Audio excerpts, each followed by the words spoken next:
अस्सलातु खैरुम मिनन नौम।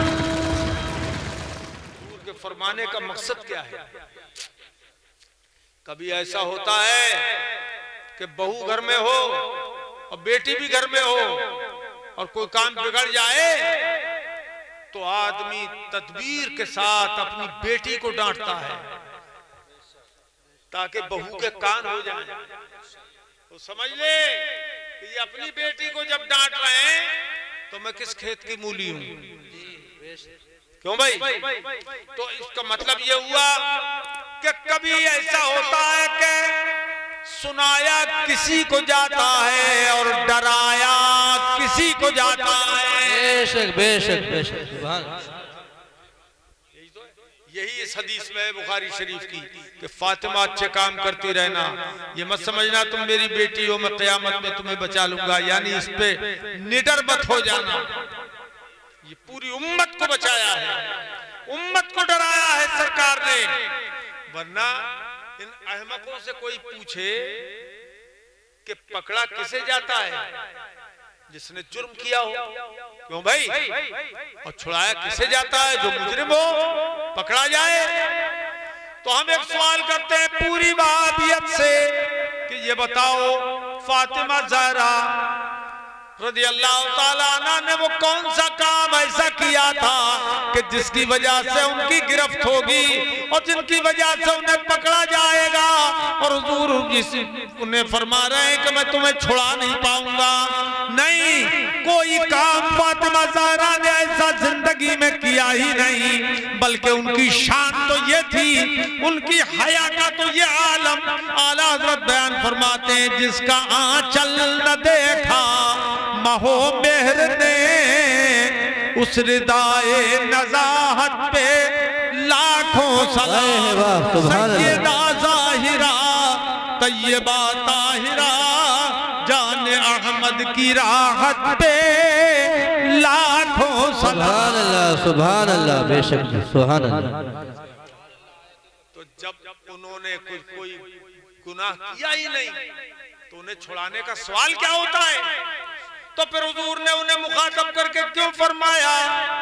इसलिए कि ताकि उम्मत की औरतें डर जाएं, मर्द डर जाएं कि हुजूर अपनी बेटी को जब ऐसा फरमा रहे हैं तो हमें भी नमाजों से गफलत नहीं करना चाहिए, ज़कात से गफलत नहीं करना चाहिए, हज और रोजे से गफलत नहीं करना चाहिए, अपनी खैर मनाना चाहिए। बेशक सुभान। समझ में बात आ गई? मगर इन्होंने ऐसा लिख मारा कि हुजूर अपनी बेटी फातिमा के भी काम नहीं आएंगे तो हमारे क्या काम आएंगे? हमने कहा खैर मुकल्लिदो देवबंदियो, तुमने ये कहा हमारे क्या काम आएंगे, तो ये तो बिल्कुल तुमने सही कहा, तुम्हारे काम हुजूर नहीं आएंगे। क्यों इसलिए नहीं आएंगे कि हुजूर ने फरमाया शफाअती यौमल क़ियामत हक, मेरी शफाअत क़यामत के दिन हक है। फमन लम युमिन बिहा लम यकुन मिन अहलिहा, जो उस पर ईमान नहीं लाएगा उसे शफाअत नहीं मिलेगी। हक बात है। वाह ठीक है। तो ये है निफाक, अंदर कुछ है बाहर कुछ है, जबान पे कुछ है, जलसे में कुछ बोलते हैं, किताब में कुछ लिखते हैं, और जब पकड़े जाए ना हम तो ऐसा नहीं कहते, हम बड़ा भाई, तुमने सुना है हुजूर को बड़ा भाई लिखा है? किसी वहाबी मौलवी से पूछोगे ना हमने थोड़ी लिखा है। अरे तो जिसने लिखा है उसकी पूछ क्यों पकड़े हुए? तो क्यों भाई? तक़वीयतुल ईमान में लिखा है, उसके पीछे क्यों पड़ा है? हमारी तरह बशर है हुजूर, माज़अल्लाह, ये इनका धर्म है, इनका अकीदा है, हमारी तरह बशर। क्यों कि हमारे भी दो हाथ हैं, उनके भी दो हाथ, हमारे भी 20 उंगलियां, उनकी भी 20 उंगलियां, हमारे भी 2 पैर हैं, उनके भी 2 पैर हैं, हमारी भी एक नाक है, उनकी भी एक नाक, हमारा भी एक ऐसा चेहरा, उनका भी चेहरा, हमारा भी एक सर है, उनका भी एक सर है। ये है इनका अकीदा, इनका धर्म।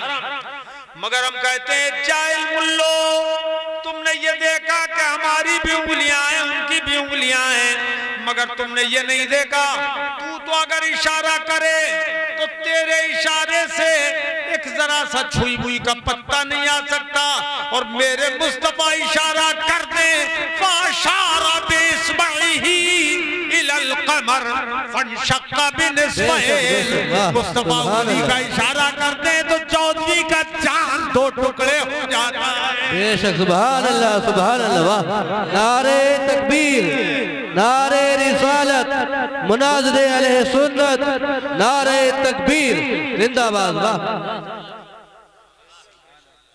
वो इशारा कर दे तो चांद दो टुकड़े हो जाए, इशारा कर दे पेड़ दौड़ता हुआ जमीन को चीरता हुआ कदमों में आके सजदा करने लगे, उनकी मर्जी हो जाए तो डूबा हुआ सूरज वापस पलट आए। सरकार आला हज़रत पुकार उठे, या रसूल अल्लाह अलैका सलातु वस्सलाम, तेरी मर्जी पा गया, सूरज फिरा उल्टे कदम और तेरी उंगली उठ गई, महका कलेजा चिर गया। सुभान अल्लाह, सुभान अल्लाह। बेशक, खूब समझ में बात आई। तो ये जबान से कुछ बोलना, किताब में कुछ लिखना, कान में कुछ कहना, मैदान में कुछ कहना, यह है मुनाफिकों का तरीका। तो उस वक्त के जो मुनाफिक थे, अब्दुल्ला इब्न उबई उनका सरदार, अब्दुल्ला इब्न उबई उनका सरदार। अब्दुल्ला इब्न उबई इतना बड़ा मुनाफिक था कि बहुत कुछ हुजूर की तारीफ भी करता था, पीछे बदगोई करता था। मरने का वक्त आया तो उसने कहा, हुजूर अपने चादर अनवर मुझे दे दे कफन में, मैं उसका कफन मुझे दिया जाए। एक बात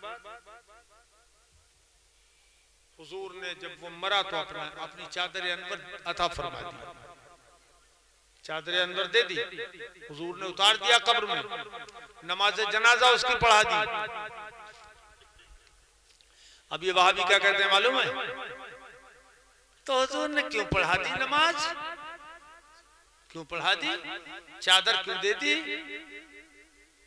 उसके कफन में? अगर इल्म गायब था तो इल्म गायब था, तो फिर क्यों दे दी? इल्म गायब था तो इल्म गायब बोलता है, इल्म गायब, तो चादर क्यों दे दी, नमाज क्यों पढ़ा दी? ये इतराज कर दिया। मगर हमने कहा सुन लो अच्छी तरह से, उस वक्त तक मुनाफिकों की नमाज न पढ़ने का हुक्म नहीं आया था कि नमाज जनाजा इनकी मत पढ़ना, ये हुक्म नहीं आया था। जब अब्दुल्ला इब्न उबई मुनाफिकों का सरदार मरा और हुजूर ने पढ़ा दी नमाज, तो अब अल्लाह पाक ने हुक्म नाज़िल फरमाया कि अब आइंदा ऐसा न करना, आइंदा ऐसा न करना। और फरमाया ला तुसल्ली अला अहदिम मिनहुम मात अबदा, रे खामोश बैठ।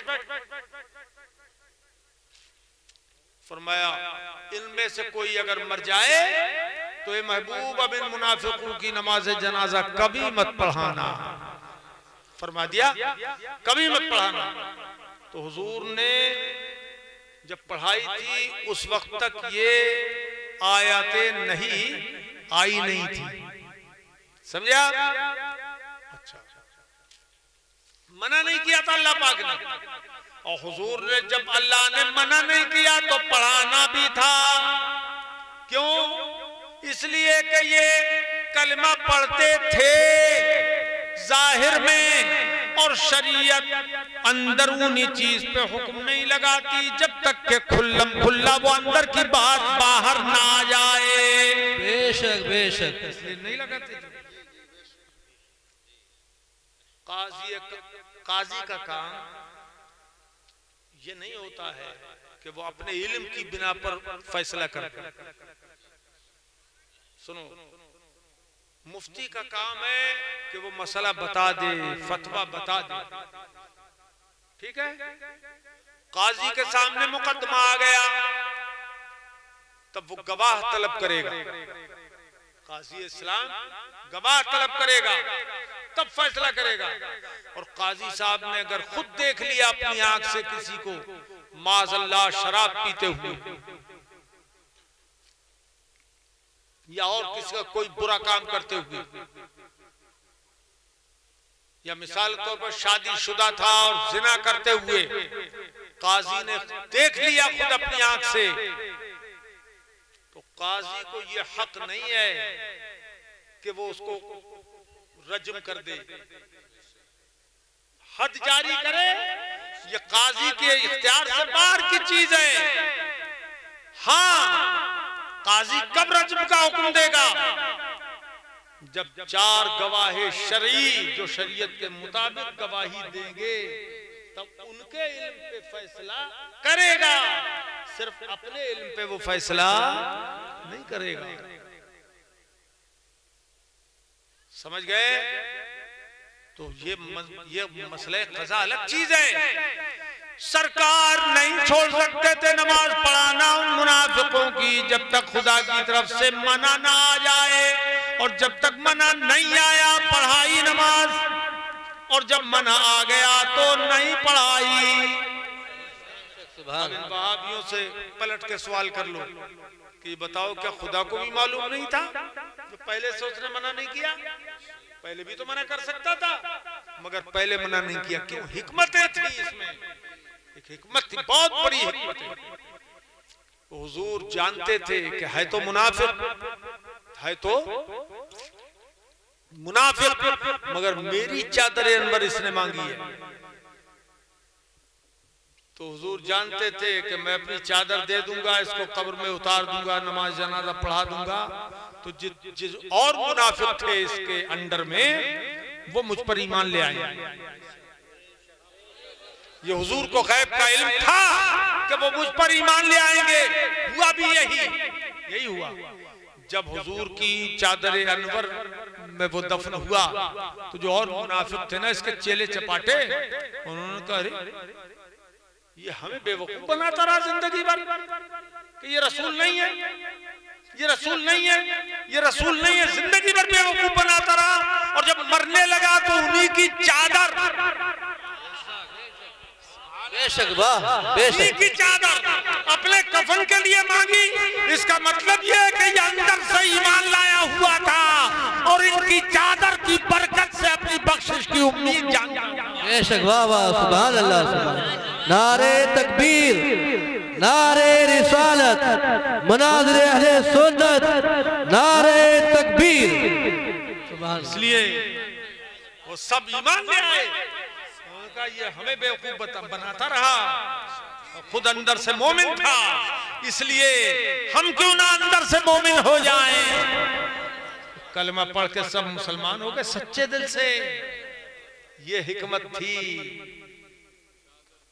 चादर देने की, नमाज पढ़ाने की, कब्र में उतारने की। समझ में आ गई? बहुत गहरा राज है, मगर ये राज तो अल्लाह ने हमारे दिल पे खोल दिया ना, जो हमने बयान कर दिया।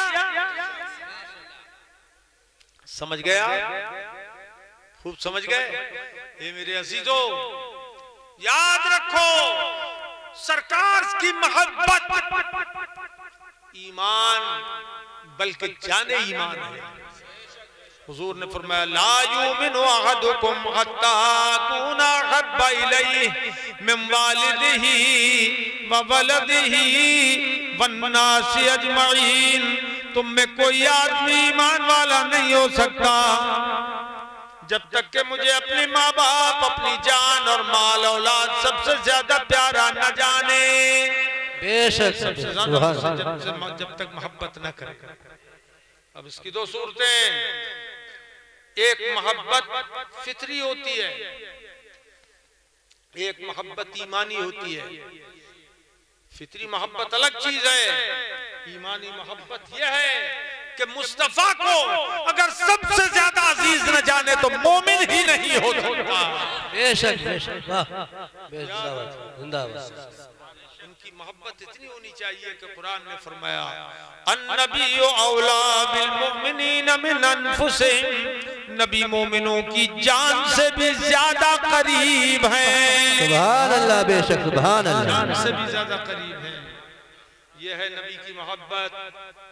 और जितनी नबी की मोहब्बत ज्यादा होगी उतना ही ईमान पुख्ता ज्यादा होगा, और जितनी मोहब्बत कम होगी उतना ईमान कम होगा। बेशक, समझ गए, कमजोर होगा। और जितनी मोहब्बत हुजूर से ज्यादा होगी उतनी ही वहाबियों से और राफजियों से नफरत ज्यादा होगी। समझ गए, जितनी मोहब्बत ज्यादा उतनी उनके दुश्मन से नफरत ज्यादा, और जितनी उनके दुश्मन से नफरत ज्यादा होती रहेगी उतनी ही मुस्तफा से मोहब्बत बढ़ती रहेगी। बेशक सुभान अल्लाह।